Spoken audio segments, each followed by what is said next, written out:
పద్మ విభూషణ్ గ్రహీతలకు సంబంధించి చూద్దాం. 5 అవార్డు గ్రహీతలు, 5 పద్మ విభూషణ్. ఈ 5 సంబంధించి మీకు ఒక చిన్న స్టోరీ లైన్ చెప్తాను, దాని ప్రకారం ఈజీగా గుర్తుపెట్టుకోవచ్చు. ఇందులో మొదటగా ట్రిక్స్ చూడండి, 2 రకాల ట్రిక్స్ చెప్తాను, దాంట్లో మీకు ఏది ఈజీగా ఉంటే అది గుర్తుపెట్టుకోవచ్చు. ఓకేనా? ధర్మరాజు గారిని కేరళలో ఒక చీమ కుట్టింది. యాంట్ అంటారు కాబట్టి చీమ కుట్టింది. ధర్మరాజు గారిని కేరళలో యాంట్ కుట్టింది అంటే చీమ కుట్టింది. ఓకేనా? దీని ప్రకారం గుర్తుపెట్టుకోవచ్చు. లేదు అంటే ధర్మరాజు అనాథ, ఈ ఒక్క పదం ద్వారా కూడా ఇవన్నీ గుర్తుపెట్టుకోవచ్చు. 5 గ్రహీతల్ని ఈజీగా గుర్తుపెట్టుకోవచ్చు.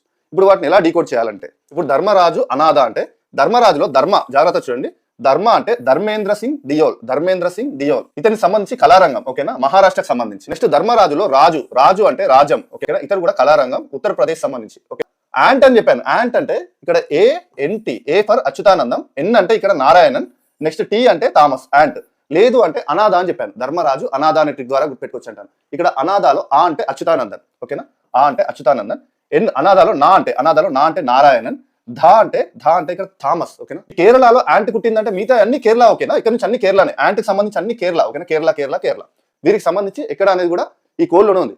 వీడియో నేస్తే మాత్రం నేను మీకు ఎక్స్ప్లెయిన్ చేసే కేవలం లైక్ మాత్రమే. వీడియో నేస్తే మాత్రం లైక్ చేయడం మర్చిపోకండి.